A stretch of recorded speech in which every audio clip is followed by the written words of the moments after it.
The next dynamic test she's going to do is a squat. At home, all you're looking for is how easy do I get into the squat? How straight is my torso? How do I shift in the squat? And how deep can I get into the squat? Those 4 things are enough. Arms out in front. Squat down normally, nice and slow, as deep as you can. Good. A little slower for 1 more, and stop at the bottom. From a frontal view, you can see that the ease of getting into the squat was pretty easy. The depth is excellent. She didn't really shift right or left. Stand up again. Now you're going to turn 90 degrees to your left again, so the audience can see what I saw. Feet a tiny bit wider. Arms out in front. Just squat again, nice and slow, and stay at the bottom. Good. Again, the torso is pretty straight. The depth is excellent. Okay? And the ease of getting in the squat was very, very good. Come on up. So, to summarize what we saw with Jess, we saw a slight anterior scapular plane, but it didn't exhibit itself in how she managed her center of gravity, which was very good. Keeping in mind that her sport, gymnastics, establishes an unbelievable base for managing the center of gravity, so it makes her able to make the adjustments better. You at home will see much more extreme, or should I say much more evident changes in your center of gravity if you exhibit the same posture statically as she does. Okay everyone, so now that we've done the self-assessment, what we're going to do is demonstrate what we call phase 1 or program 1 for structural balance and postural realignment for the general population, which is you guys out there. Remember that about 74-75% of the general population fall into that internal rotation, forward neck posture, anterior scapular plane. So what we've put together is a series of exercises that you can do at home or on the road. You don't need weights, you don't need a gym, that are called segmental corrective exercises that you can build into a circuit to help you to stimulate those areas biomechanically that need to get stronger and need to stay activated in order to get you in a better posture. Dave is going to demonstrate today. I'm going to coach him through it. I'm going to coach him through 1 set of about 15 to 20 repetitions. Ideally, you would build up to doing 3 circuits of all the exercises, and then 1 time on the stretches and 1 time on the decoactive spinal stretches. So that's 3 sets of up to 50 repetitions on the 6 exercises that we're going to do. I kept it real simple. We're going to do 3 exercises for the pelvis and abdominal, and we're going to do 3 exercises for the torso. We're going to do 3 stretches, myofascial stretches, and we're going to do 3 what's called LDOA, which are spinal decoactive drills. Okay, so Dave, let's begin by lying on your back, and we'll start with the 3 pelvis. These are to be done in circuit fashion, okay? With the general population, we want to exercise the muscles of the glutes, but it's a certain part of the glutes that we want to exercise. And in that 75% of the population, we found that the lateral glute, or the outside of the glute, is the glute that needs the most work and activation, because that's the one that gets shut down. We spoke about hypoxia, we spoke about the compression, and that's the part of the glute that gets shut off and needs activation. We walk with our pelvis, we don't walk with our feet or our knees. We walk, the pelvis is what we would call the motor, and the scapula and the upper back is what we would call the steering wheel. So that's what we're addressing. We're addressing the motor and we're addressing the steering wheel. Okay, first exercise, glute max, outer fibers. We want palms up, more of a cross position, Dave. Good. I want you to have your feet together and your knees together, please. To ensure that your knees are together, I'm going to use this little pad here and you're going to squeeze. He has approximately a 90-degree angle at the knees. He's going to squeeze that. Now he's going to ensure a nice fixed pelvis, and he's going to ensure a straight spine. So he's going to push his neck down, and he's going to flatten his lower back. Okay? With that flat lower back position, or retroversion of the pelvis, I want you to Keep the pad between your knees, and I want you to lift your hips as high as you can off the ground. Okay, what people call bridges, but this is way more specific, because it's a certain part of the glute, and you see how hard that is for Dave. He's going to go down a third of the way only, and come up all the way. That's 1 repetition. He's going to do 20, and I'm going to keep talking.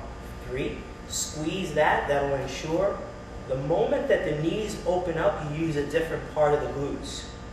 The moment that you lose that retroversion, you use a different part of the glutes. Okay, keep it back nice and flat, come up a bit higher, finish to 20. There's a reason he's not going down all the way, and that's because he's working the short range or internal range of the glute, because that's the weakest portion on, again, the majority of the population. So that's exercise 1. Exercise 2, same knee position, and his feet are going to be as wide as his hips as measured by the top of the ilium, so a little closer. Perfect. 90 degrees at the knees. Squeeze the pad. Flatten your back. Flatten your neck so the spine is straight. 20, top range, please. 1, 2, 3, 4, 5, 6. Squeeze there. 7. These are the lateral fibers of the glute max. 9, 10, a bit higher. 11, 12, 13, 14, 15, squeeze the pad, see how he's trying to let it go. 3 more, 3, 2, 1. Very good. So that's glute max.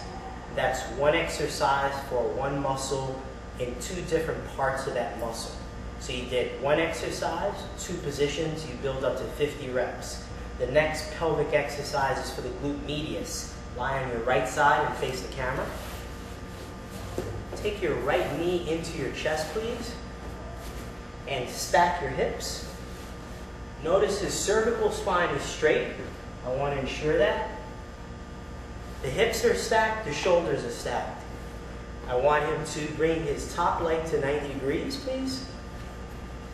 The reason I'm bringing this bottom leg in more is because I want that back nice and flat. He points his toe down because in the majority of the population, it's the posterior fibers of the glute medius, which is like a little triangle, but stabilizes your pelvis going this way and every time that you step. If the glute medius is shut down or it's not strong enough, your pelvis will transverse on this plane, like this. So tuck your tail, please, a little more. That's called retroversion. It's a flat back, and he's going to do 20 reps. Bring him up. 1. So now I'm here to ensure that he does not rotate his spine and cheat by using his lower back muscles. So I don't want him to cheat by coming back, and I don't want him to cheat by going forward with his quad. Lock the leg, please. He should only feel it right here. Is that right, Dave? Yes. Right there. Tuck the tail, please. Good. Retroversion. The exercise is extremely difficult when done correctly, but it's very easy to cheat it. Tuck the tail, please. There it is. I make constant corrections. So there's no rotation. 20, Dave? It's 20. Perfect. Good. Show me facing the camera. Just put your head on the other end. And show me on the opposite side. Tuck in the left knee, please. Really tight. Once again, cervical spine very straight. Okay, shoulder stacked, hip stacked. Okay. The leg's at 90 degrees to his torso. He locks the leg. For some of you, it may be very difficult if this lateral compartment is really tight to lock the leg. You attempt to push the heel towards the camera and keep it as straight as possible. The toe is pointing slightly down like a little karate kick, and I finally ask him to tuck his tail. Hold that position and do 20, please. Good. Lock the leg a little more. See, this side is a bit weaker, and he's trying to go forward and use his quad. I don't want him to. I want him to go straight up to the ceiling. Tuck your tail more, please. It's as if a string were attached to that middle portion of his ankle. Tuck the tail, please. That's it. You will notice in most of you that you'll have one side that's stronger than the other. The side that's weaker is usually the side which you stand on. 20? 20. Perfect. That's 2 exercises for the pelvis. Last one, lying on your back, please. Good. Okay. Again, the majority of the population, everybody does ab work. What we're finding is that everyone does ab work for the upper abdominals. So there's a huge imbalance between the upper abdominals and the lower abdominals. In layman's terms, below the belly button versus above the belly button. We want to work below the belly button because when that's weak, you cannot retrovert the pelvis on this angle or tuck the tail, and it stabilizes you every time that you take a stride.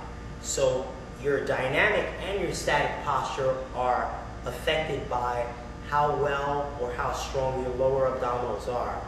And the more you train your upper abdominals and neglect your lower abdominals, the worse that the disparity, that gradient of disparity is, and the worse that can affect your posture. So if your hip flexors are real tight, that's a sign right there. Okay, palms up. Good. Same thing, I don't want him to use his upper body. Okay? For you beginners, you can put your feet against a wall. So today on the wall, he puts his feet right against me. Okay? Straight spine, neck to the ground, please. Lower back to the ground. Good. Okay? 2 ways of doing the exercise, like this, or hands right below the belly button. Either way I'm okay with, as long as you're not pushing off the ground with your upper body and your head remains on the ground. Let's go back to the original version. Flat back, flat neck, please. So a nice straight spine. Okay, knees together, please. You must exhale to push the diaphragm in and push and assist the abdominals. So exhale and fire your abs.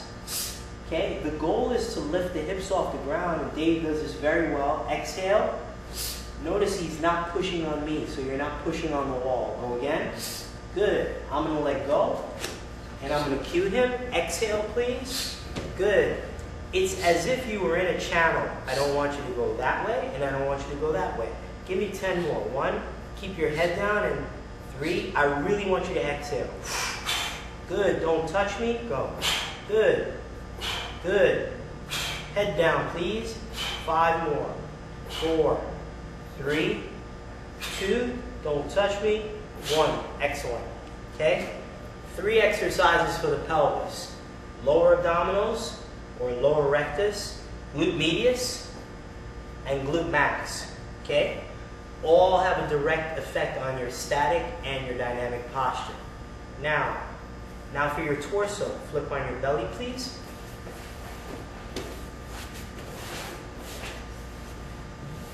Okay, remember we mentioned the engine being the pelvis?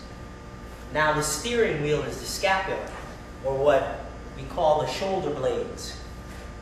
For the scapula to be in a good position and the shoulders to be in a very good position, the muscles between the shoulder blades need to be stronger.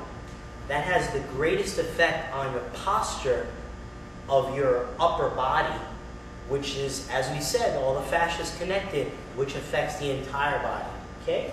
Dave's going to show you the first one, which is rhomboid major. This is one you're going to do both sides. You put one ear down, please. Bring your arms up like a Y. Palms down, please. A little bit further apart on the arms. A little more. Line up your elbows with your eyes, please, so wider. More. Right there. Okay? Extend your elbows so your arms are straight, straight, straight, straight. Okay? I'm going to spot him. He's going to do 20 reps, and you're going to go as high as you can and halfway down. Ready? Begin. Good. 2, 3, 4. Notice he's going up and not back. I want him to go up to the ceiling and not back. 6, 7, 8, 9, 10. The rhomboids are here. 13, 14, 15. The ear remains down to remove the levator scapular. 17, 18, 19, 20.